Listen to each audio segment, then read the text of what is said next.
People with goals succeed because they already know where they are going to. A lot of young people are struggling to fit into a place, whereas they hope to stand out. A strong network is like money in the bank. This is Let's Talk About It with King Emmanuel. What do you want to achieve? What are the things that you are expected to do? Because what you can do, God will not do it for you. When you don't have a goal, you are like a bird flying in the air without direction. Services you enjoy rendering is a pointer to the gift that you have. When parents are becoming overprotective, you begin to see signs like when they are screening and monitoring their calls every time. If you're exposed to bad news, it can lead to mental illness. I can't survive without it. My life is dependent on it. When you get to that point, when that thing starts, you know that this person is seriously addicted. Welcome to section 2, their leaders. And we look at we look at the section 1, growth and wisdom in leadership. This section 2, we're looking at journey of leadership in faith. Remember, the just shall live by his faith. And the Bible said that anything that is not done out of faith is a sin. So remember that. Habakkuk chapter 2, verse 4, it captures that. Hebrews chapter 10, verse 38, equally captured that the just shall live by his faith. And Hebrews chapter 11, verse 6, without faith, it is impossible to please the Lord. They that must come to God must believe that he is, and that is a rewarder of them that diligently seek him. So as we pant after God, equally too, there are books we need to read on leadership principles of success. They're available everywhere. Lay your hands on. Read as much as we can, and it will make us better. Journey of leadership in faith. Leadership is not about techniques, but human activities that comes from the attitude, not routine. Leadership. As we grow, what do we see? Leadership is not about techniques, but about human activities, because you have to deal with people. It's not that, and this is technique that somebody has applied. No, you must pick each of the techniques that will be as applied to your follower and to your situation. We're in church, and sometimes instruction can be passed across globally. In fact, sometimes you have the message outline that are being passed globally. But as a transformational leader who is in the journey of faith, when you get such a material that you will use to teach your people, or you involve preaching activities maybe on Sunday or in the day of worship, in your place of worship, what do? You take such materials that have been globally circulated, you sit down with it, you pray, then you look at the situation of your people, and then you come back to the material and see how you can apply the message given in your way. You don't have to copy verbatim.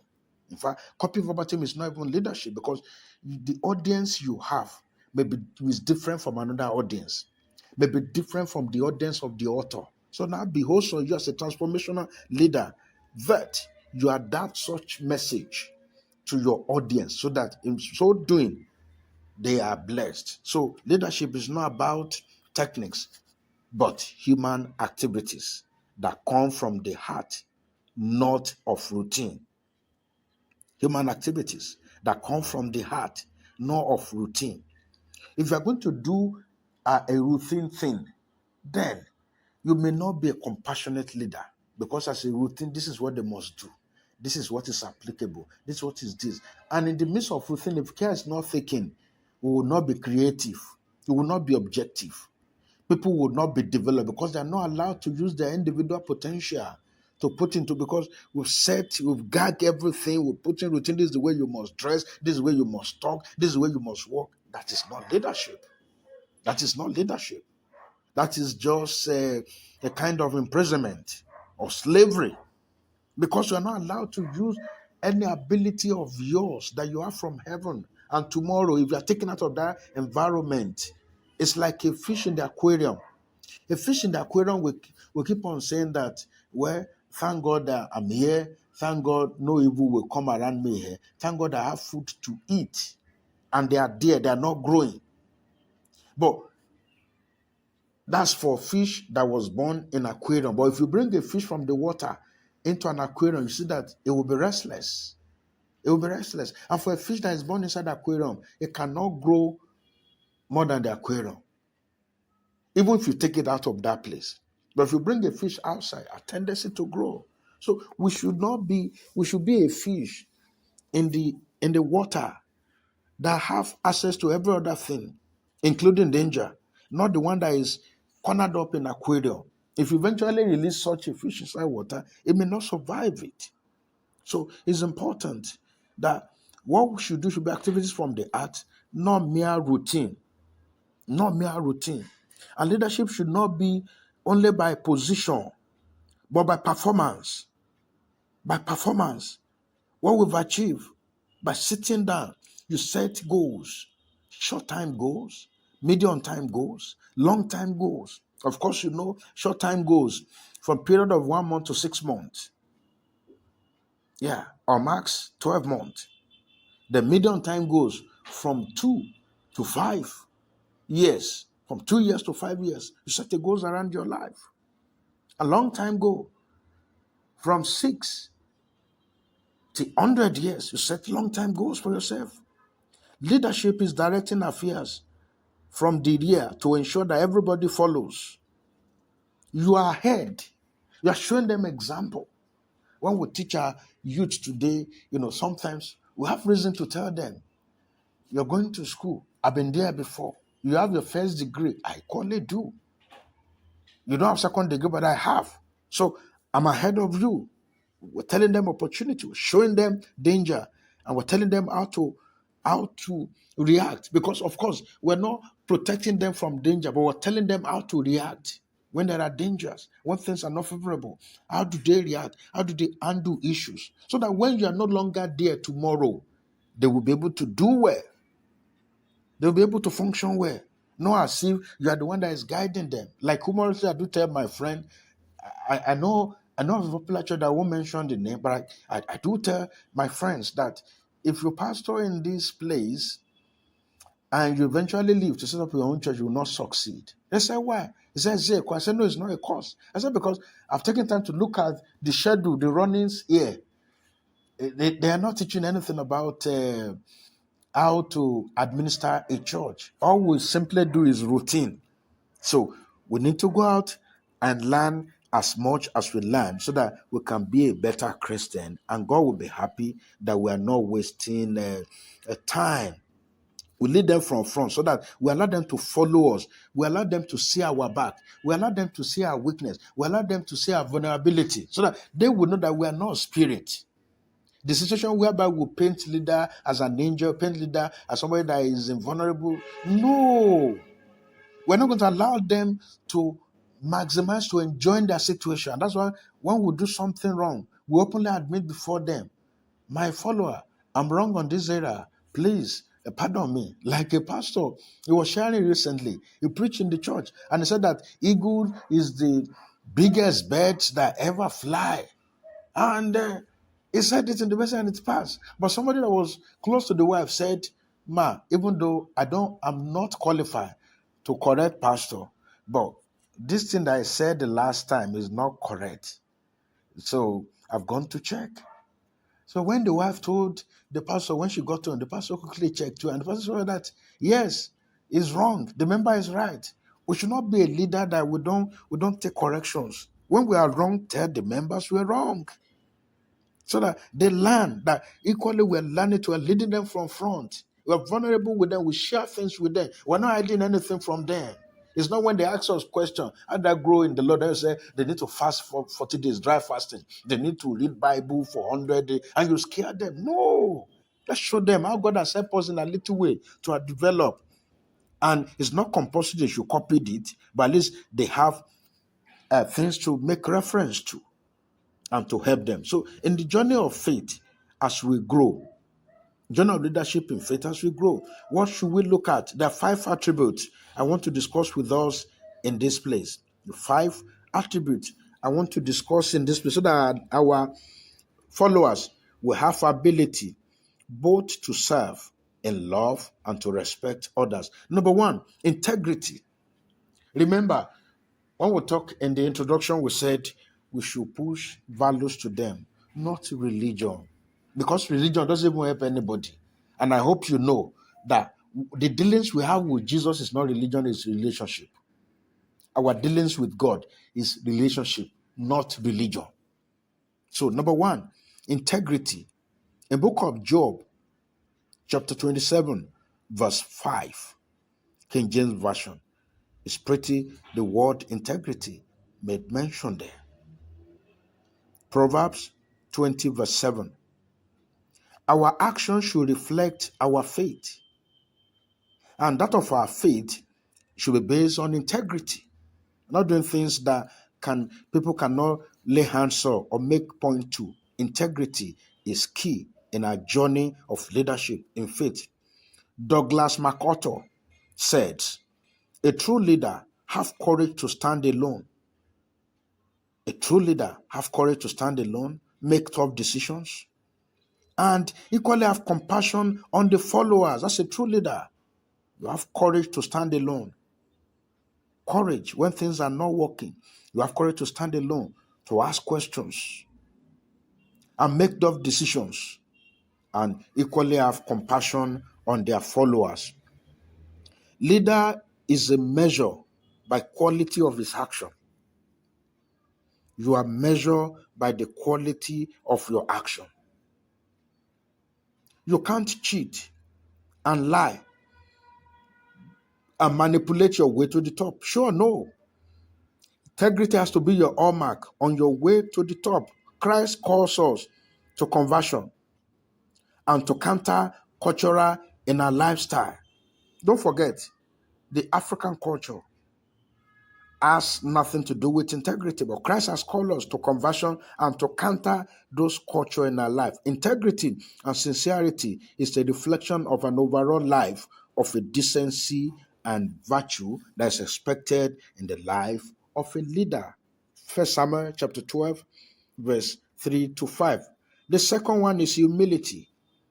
A leader must realize that we don't have anything. Everything that we have today is given unto us. Success is given unto us. Achievement is given unto us. Attainment is given unto us. By grace are ye saved, not by your work. Let any man should boast. Humility. Colossians chapter 3, verse 12, New Living Translation.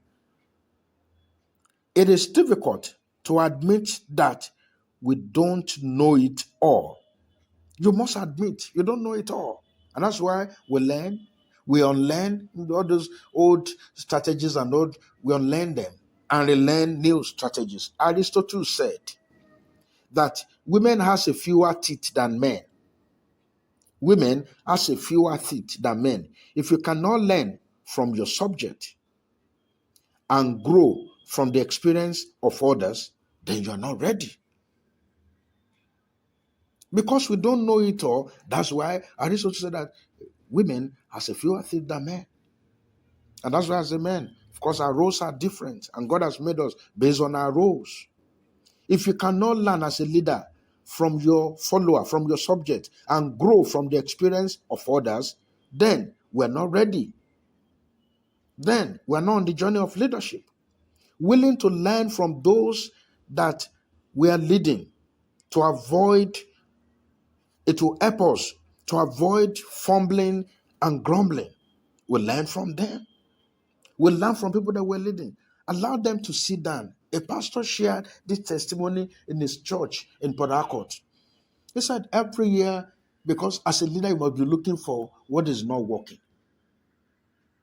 What are the things that we should improve on? What are the things that we should remove and replace? And then what are the things that we should improve upon and sustain and maintain on a consistent level? So he told the members to write what you think we're doing right in this church and what we need to drop, then the one that we need to sustain and the new one that we need to introduce. And he told them that they should not use their handwriting because it's close to them, may be tempted to maybe know some of their handwriting. So essentially they should type it and drop it where nobody will see them. And they did. So when they gather all the data they collected and they work on them, the church grew. Who knows? That organization is not growing because you are not allowing the input of others. You come as a boss, not as a leader. You come as a lord, not as a leader. And you sit on top of them, and what you said is final. No, sir. No, ma. Learn from the people that you are leading. Allow them to contribute their quota. Humility leads to strength. Humility leads to strength. It leads to strength. It leads to strength. So let's work with it. Why pride is concerned with those who is right. And it should not be who is right all the time. No. But humility will lead you to strength. Pride is concerned with who is right. Why humility with what is right, without recourse to class or personal credentials. Pride is all about who is right. I'm the one that is right. But no, humility is what is right that we must do, that everybody must do, without recourse to class or personal credentials. The next one, flexibility. Flexibility. Philippians chapter 4, verse 12 and 13, New Living Translation. You can read. In flexibility, they recognize that life will throw things at them. As a leader, you must recognize and you must train and teach your followers that life will throw things at them, which they would not allow anger and bitterness to sweep them away. Whatever life throw at you, pick them up, analyze them, and make the best use of every situation that comes on your way. Do not allow anger or bitterness to miss opportunity. Make most of every opportunity that comes in your way. It is good to have tenacious character, but must be flexible with innovation. It's good to be stable. It's good to have tenacious character, but you must be flexible with innovation because you don't know it all. Learn, unlearn, and learn again. The next one here is stewardship. Stewardship. First Peter chapter 4, verse 10. You can read. Under stewardship, the careful and responsible management of resources under your care and readiness to render account. As a leader, you must be careful and you must be a responsible and a responsive manager of resources under your care, under your watch, and you are ready at every point to give account of how you use those resources. As a leader, even though government may not be asking for audited account and the rest, but still be accountable. Be accountable.